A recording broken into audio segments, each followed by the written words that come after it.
Hello and welcome back to another YouTube video. Hi, I'm Speeder. Okay, welcome back. You may notice this is different. I'm not doing a blank screen video today. That's partially because I have the camcorder fully charged, and partially because my mic was malfunctioning. I did get it working, just barely, but I decided I was going to film this anyway because I already put in the effort of writing down my summary on paper instead of doing it on the computer like I usually do. So I'm just like, I'll film something with the camcorder again. It's at least something to look at, even if it's not the most pleasant thing to look at, instead of just a black screen. So I'm like, yeah, until I get my other setup working with filming with the Switch, I'm probably just going to stick with the camcorder for now. Other than for gaming stuff, I have backlog of Breath of the Wild that I'll keep posting for Keeper of the Games, and I can film some Minecraft stuff, which I can also put up afterwards if I run out of backlog before I can get things fixed. So yeah. In the meantime, I'm going to continue filming like this until that setup's up and ready, so I can have Breath of the Wild in the background of my videos instead of this or just a blank screen. So here we are today with another Dragon Prince review video. This Dragon Prince review is for Season 3, Episode 2, The Crown. I should be posting this next Saturday. I've already posted the video for today, this Saturday, which was the Dragon Prince Season 3, Episode 1 review. And I will be continuing to do these Dragon Prince reviews until I finish Season 3. So that will be my next amount of videos. But yeah, right now I am just currently trying to make a backlog, filming Keeper of the Books video and then a Keeper of the Movies video, alternating. So yeah, that's what I'm doing today. This video, by the way, will contain spoilers for the Dragon Prince Season 1 and 2, as well as at least the first 2 episodes of Season 3. I will try to avoid spoilers for the rest of Season 3. Also super excited for Season 4, which was in the Netflix video thing that they released. That looks like the Dragon Prince is coming out very soon, plus it has the, as I've mentioned several times, it has the "It's official, a new season is coming" thing. So I'm very excited for when we get, I don't know, I haven't been like super up to date. We might have gotten a release date announcement and I just don't know about it, but I doubt we have. Maybe though, and maybe it'll come out in the next week.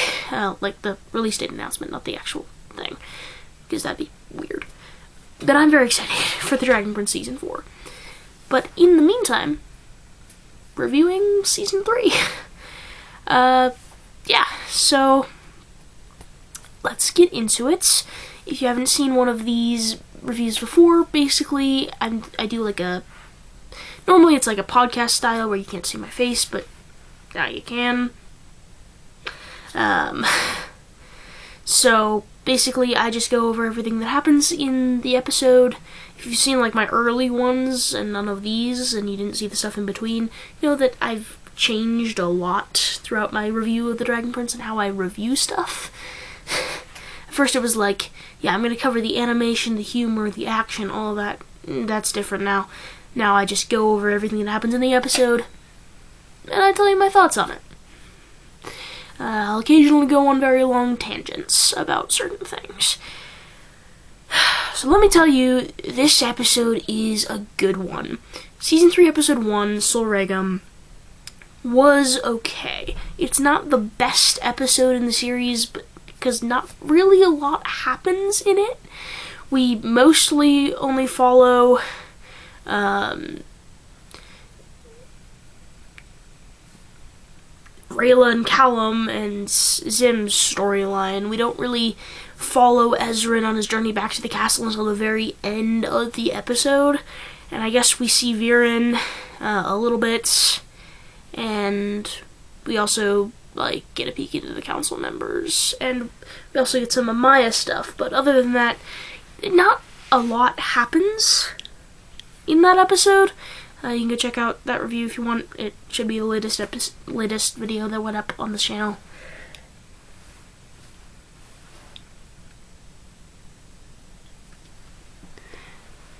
Anyways, so yeah, that's where my full thoughts are. It's like a 20-minute video or so.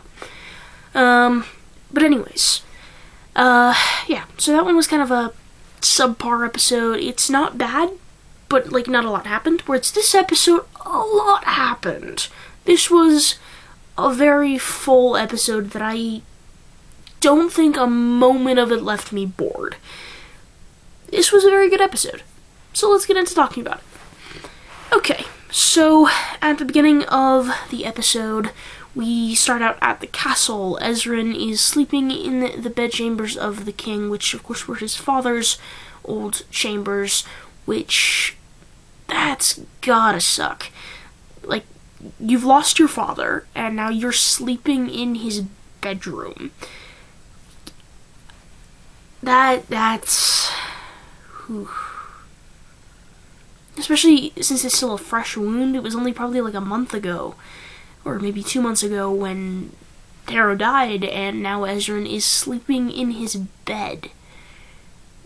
And you can tell that it hurts. In that first moment, you see that he kind of looks around the room, and it could be one of two things. Either he's disappointed that he's not in Zadia or on the road anymore, or just the fact, and the more likely story is that he's in his father's chambers.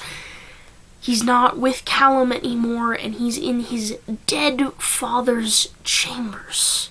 Like, that's gotta hurt. That's gotta hurt. But anyways, he gets out of bed, he smiles at first, and then he frowns. He picks up the crown, which he still hasn't put on his head yet.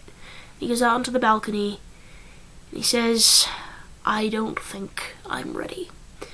And I'm just like, Ezra, I want to hug you right now. You poor thing. Yeah. So, then we go over to Callum and Rayla, and they are in Zadia. Just like Ezran says, I bet you they're in Zadia now. We'll get there someday, bait. Yeah, Callum and Zim are both, like, very amazed by the magic and the wonder of Zadia, especially, well, both of them. Like, obviously Zim doesn't voice it because he can't talk, which is either because he's a child, or, like, do most dragons not talk? Because we know that Zim's father can talk, and we've only ever seen 2 other dragons talk. Like, that dragon that they saved can't talk? Like, what are the requirements for a magical creature to be able to talk, especially dragons? It's very confusing, because some of them seem to be able to talk, and others can't. We've only ever seen, at this point, Solregum and Thunder talk. So, is it just like was the dragon they saved at the town just, like, too young still? I mean, it seemed a little bit smaller than the other dragons we've met, and obviously Zim is a kid, so he's a baby, so it kind of makes sense that he couldn't talk, but is it all dragons? Like, can't talk unless they're... Is, like, only the dragon royalty able to talk, and, like, at a certain age? It's a little confusing.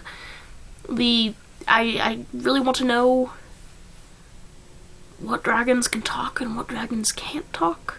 That's a very confusing thing for me. But anyways, yeah, Zim obviously can't voice this, but you can tell just by the way he's acting that he loves this place and that he thinks it's great. And I feel like this camera's gonna die soon, and that concerns me. Anyways, if it dies mid-video, I'll just do a part 2, I guess. Because there's no way I refilm anymore. I don't refilm anymore unless I'm like 5 minutes in, because that just takes way too long. Like, some of my videos get up to like 45 minutes. I'm like, I don't want to record a 45-minute long video. I've only ever done that like twice, when my entire SD card was erased on accident. That was a frustrating day. Anyways. Yeah, but Callum is very much showing and telling his amazement. He's like, magic dirt? This is fantastic. And he's like putting the key of Erebos, the cube, whatever, like against everything, finding all of the magic in the area. And I think it's really cool how much magic is there. Like, I sympathize with you, Callum. That is so cool. So cool. Like, I love nature and everything, but I would love to go to Zadia, dude. Like, that'd be awesome. Like, some parts of Zadia go away, but the forest, yes. I would love to go there. I'm just a big fan of forests and mountains and things like that. This is just my thing. I also love the ocean, but yeah. Let's see. So then we go back to Ezran, who begins his journey towards the throne. He exits his room and of course has a little bit of fun with the guards, just crossing and uncrossing their spears, which I think is fun. Are they spears or is there halberd? I don't really know. I'm just gonna call them spears, because even though that's probably not the technically correct term, that's just what I'm gonna call them. Yeah, so Ezran messes around with the guards for a minute, then he finally leaves his room. He's still carrying the crown in his hand, has not put it on his head yet. He walks down the corridor, and he is offered as many jelly tarts as he wants. Obviously, Corvus, who has joined him, doesn't like jelly tarts, which is a shame. I've had things that are at least similar to jelly tarts in real life, and they're absolutely fantastic. I love jelly-filled treats. They're really good, actually. I don't know why, but they are. I don't blame your obsession, Ezran. At all.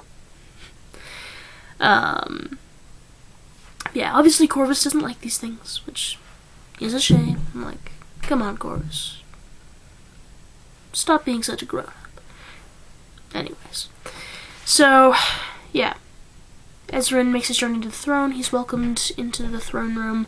Corvus is originally not allowed to enter, but Ezran specifically requests that Corvus enter, after, of course, he asks the guards to stop repeating him. That checks out. Anyways. Yeah, so he's pampered by the guards and given as many jelly tarts as he wants. He requests that Corvus be allowed into the court meeting. First order of business in the council meeting is to read messages. So, of course, we have our running joke with the Crow Lord and the Crow Master, with the Crow Lord always for some reason being gone, which I am very interested. Like, when are we going to meet the Crow Lord? That's just my question. When are we going to meet him? He is the most mysterious character in the Dragon Prince. Who is the Crow Lord? Who is the Crow Lord? Like, I can talk about the Owl House theories all day, but who is the Crow Lord? That's another show I need to do reviews on. The Owl House. I need to be starting to do, like, twice a week videos. In fact, I might start doing that soon. Or at least do it for a time, because I just need to get through everything, to be honest. Because there's, like, I have made 4 sets. Gosh. Whew. Of video, like 4 sets of like 20 videos that I have planned ahead. So I have 80 videos ahead planned for Keeper of the Movies, and 80 videos in the future is Avatar The Last Airbender episode 17 review. That's next year. That's next year. If I continue to do once a week, that is next freaking year. Like, midway through the year. Is near the end of Avatar The Last Airbender Season 1. And that's after, like, most of the MCU, not counting anywhere past No Way Home. So, I'm just cutting it off at Moon Knight. not doing Moon Knight or Doctor Strange in the Multiverse of Madness, which I went and saw in theaters a couple days ago. It was kind of... It wasn't bad. It wasn't, like, my favorite MCU movie of all time, but it wasn't bad either. I thought that some parts of it were really good, and some parts of it were, like, it could have been a lot better. But it was still a really good movie, and I very much enjoyed it. Oh, no. I'm filming! Please don't say my name, gosh!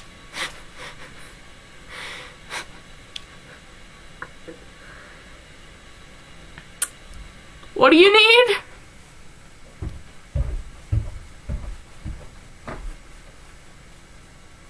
What? Why is your camera down here? Because my mic was malfunctioning. Thank you. What is it? Cheesecake. Ooh. Thank you. Am I eating on video now? I have a mini cheesecake from a baby shower now.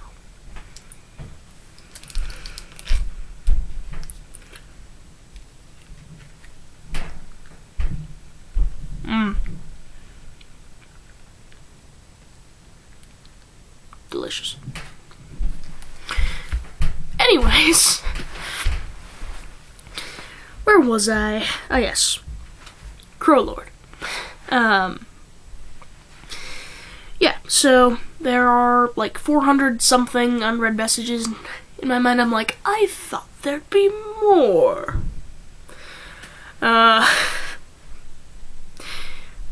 If you get it, you get it. And I said, there are a lot. Okay. So then we cut back to Callum and Rayla. Oh yeah, and of course they say, let's start with the ones marked important.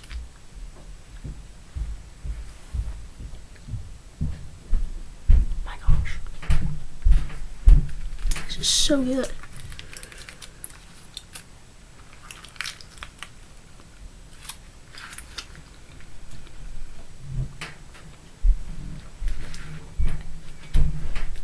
Eat cheesecake, people, unless you're allergic, then don't.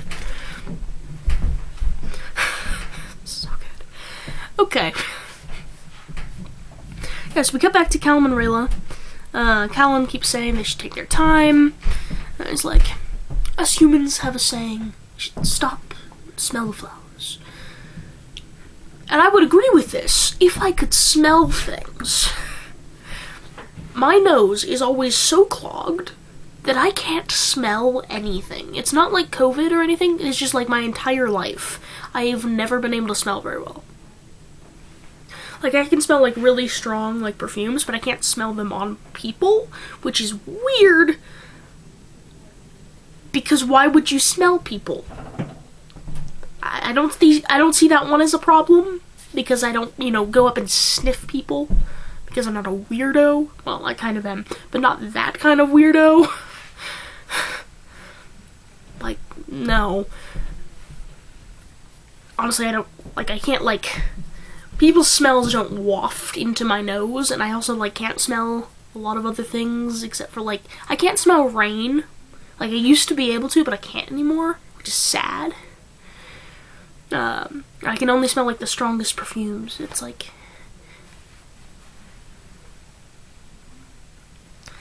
even smell people's dirty socks.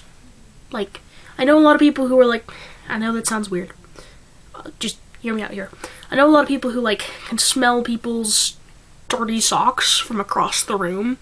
I can't do that. I don't have a good nose. My nose sucks. I don't know. But anyways. Yeah, so Rayla introduces him to the fart flower, which is just the Dragon Prince putting childish humor into their show. Because of course we had to have some kind of fart reference. It wouldn't be aimed for kids at all, even though the show is also partially not aimed towards kids, but it is. It wouldn't register with children if there wasn't at least one fart joke. But But Zim seems to love it because, he's a child.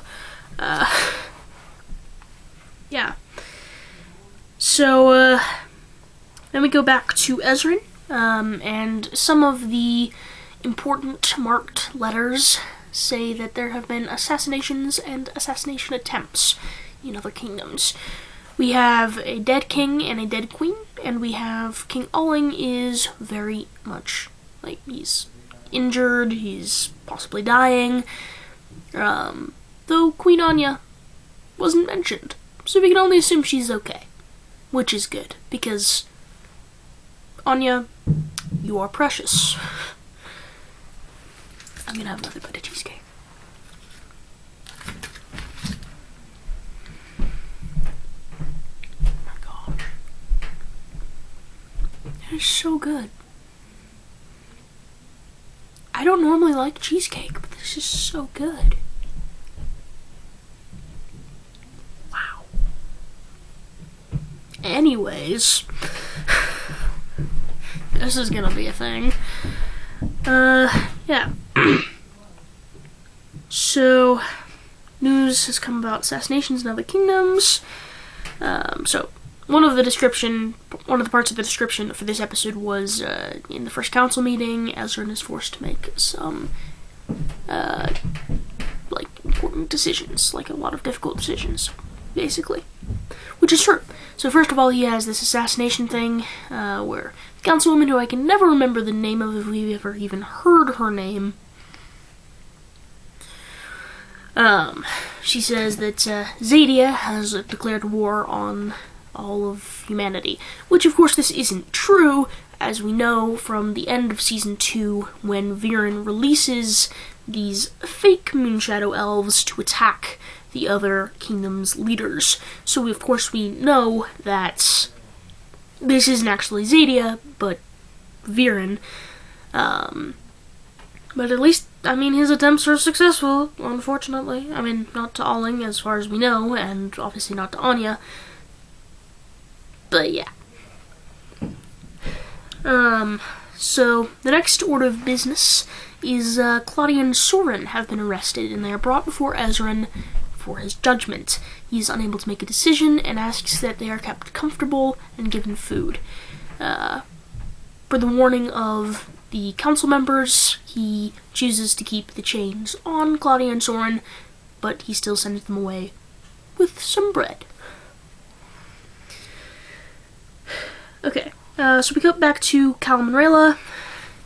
They come across a gigantic tree that is obviously not the biggest tree around, as we'll find out later in the episode. And they have to scale it to be able to get down into this giant valley, which is where they're headed. And so they start scaling the tree. Rayla scales it with ease, and Callum has a little more trouble, which is a great comedic moment, because it just brings back the fact that Callum has, no physical prowess, I guess, but he's great at magic and art. We appreciate that.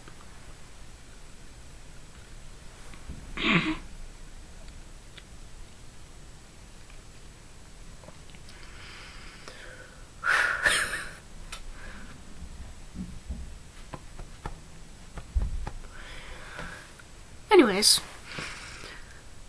yeah, so, then we go back to Ezran. Oh yeah, this is the part where he says he can't decide what to do with Claudia and Soren, so he sends them away so we can think. So then we get some alone time with Claudia and Soren.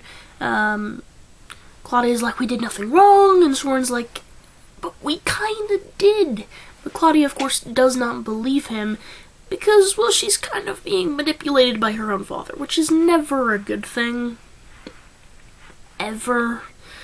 So Claudia's been manipulated into the fact that she thinks that there's no way that Viren would possibly ask that of Soren, and that Soren is such an idiot that he just misunderstood, which obviously we know isn't true because, we were there.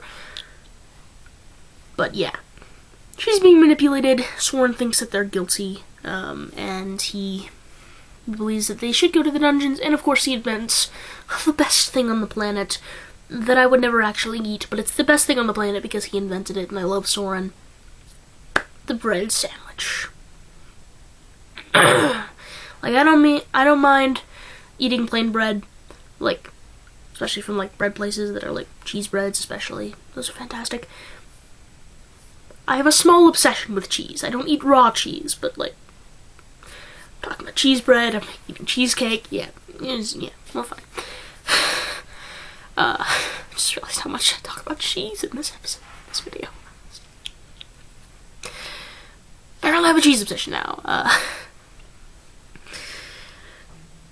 Yeah, but I would never actually eat a bread sandwich with, like, bread in between bread. But I don't mind eating plain bread every once in a while. But, of course, this invention is perfect because it was created by Soren. After, like, it was created by Season 3 Soren, which is the best version of Soren. He's so pure. After he breaks his back and gets paralyzed and then is all better, he's so pure. He is the most pure, amazing, fantastic character of all time. Anyways. So, let's see. I just said, Soren says he's guilty while him and Claudia are locked away. And then I simply said, bread sandwich. With no elaboration needed. Yeah. So then we go back to Ezrin, and Prince Kasif, the son of King Alling, who, of course, we had a reference to in Season 2, said that he still fought back about eating his vegetables, which is great, and also bad. Eat your vegetables, kids. Don't be like me. I do actually like vegetables. I don't like cooked vegetables, but I love fresh vegetables, especially carrots. And, like, romaine and green leaf lettuce is also fantastic. But cooked vegetables, I don't know why people like them. I just can't stand them. Give me some fresh vegetables and meat and cheesecake.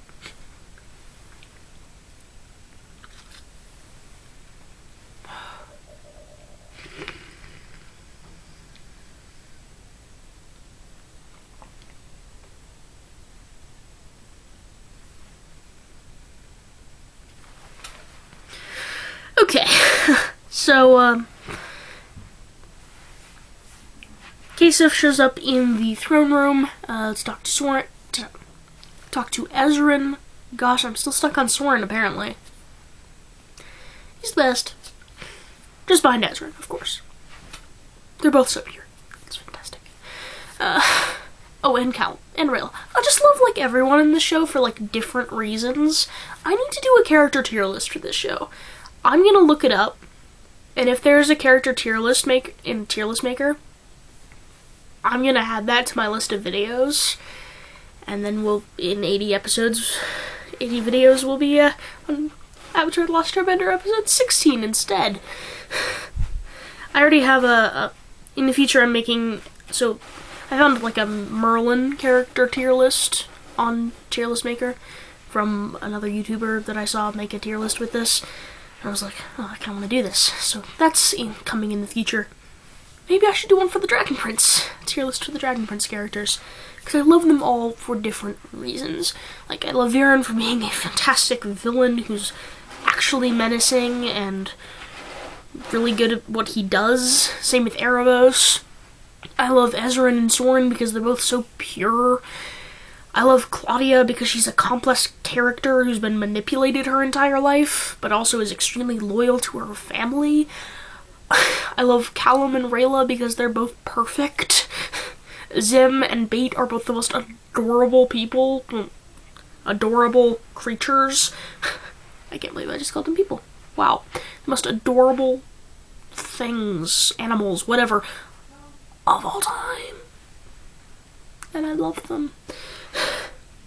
I love Harrow because he's the conscience of Callum and the motivation of Ezrin.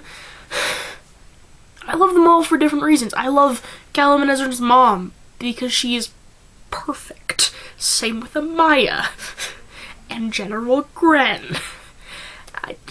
General. Commander Grant. I just want to make him a general.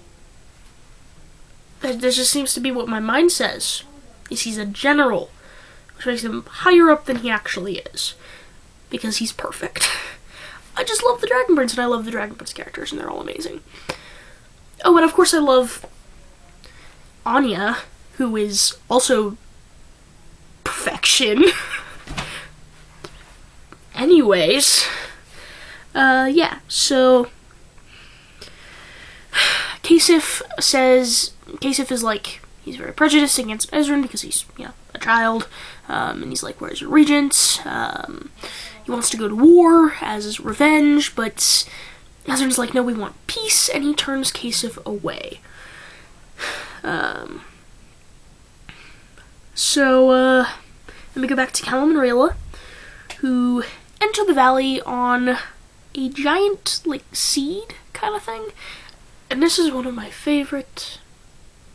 It's not one of my favorite, but it's a cute Raylan moment, where Callum has to hold on to something, so he holds on to Rayla, and it's adorable. There's blushing at the bottom, and I ship them so much. They're my favorite. One of my favorites. I already said in my most recent Keeper of the Books video that Percy and Annabeth from Percy Jackson are my favorite, and that Keith and Sophie from Keeper of the Lost Cities are my favorite. But no, I take it all back. These two are my favorite.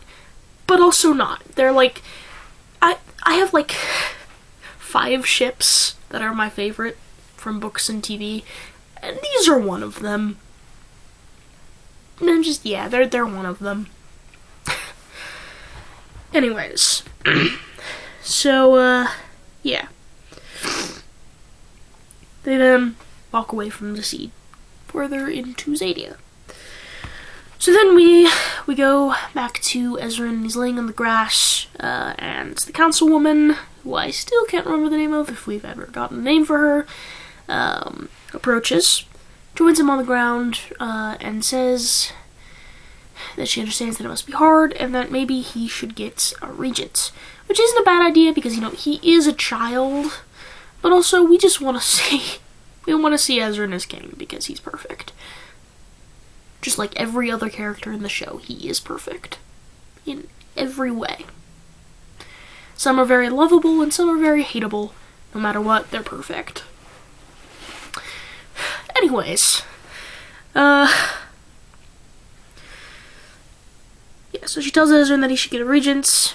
And, of course, we have a great Ezran bait moment where Ezran is like, what do you say, babe? Want to be my regent? I agree.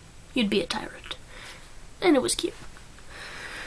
Yeah, so then we go back to Rayla and Callum, and Rayla shows Callum I don't know if it's Adora Burrs or Adora Birds, or something along those lines, but they are the most adorable things. I take it back. It's not Zim and Bait. It's the Adora Birds. I mean, they literally have Adora in their name. And everything that's Adora, or adorable, is adorable. If you know, you know. Anyways. Yeah?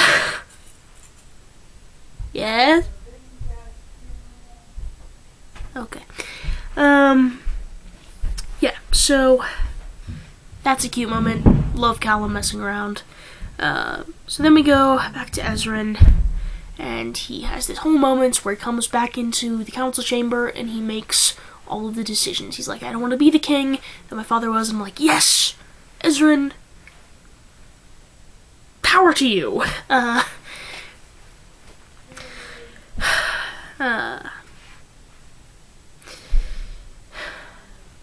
Yeah, so he decides that he doesn't want to be the kind of king his father was. He decides that he doesn't want to blame people for the crimes that their parents committed. And he comes to the decision to set Soren and Claudia free.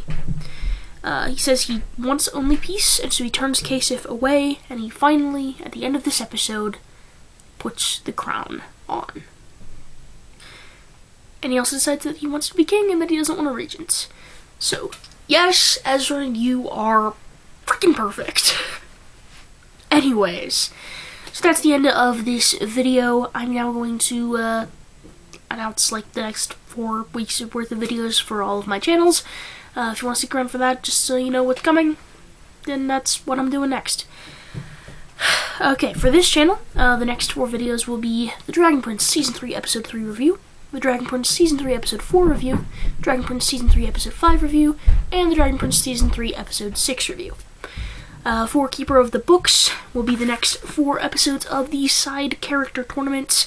Next round is Keith Sensen from Keeper of the Lost Cities versus Hermione Granger from Harry Potter.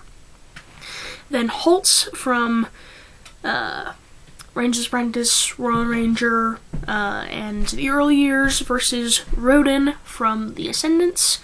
And then it will be, starting the semifinals, Dex Disney from Keeper of the Lost Cities versus Annabeth Chase from Percy Jackson. And then whoever the winners of the Keith Hermione Holt Rodin rounds will go up against each other in that next 4th video. So yeah, as for Keeper of the Games, just a bunch of Breath of the Wild stuff in my backlog. Anyways, that is all I have for today. So yeah, I'm gonna charge this camera. I'll see you guys next time. Bye.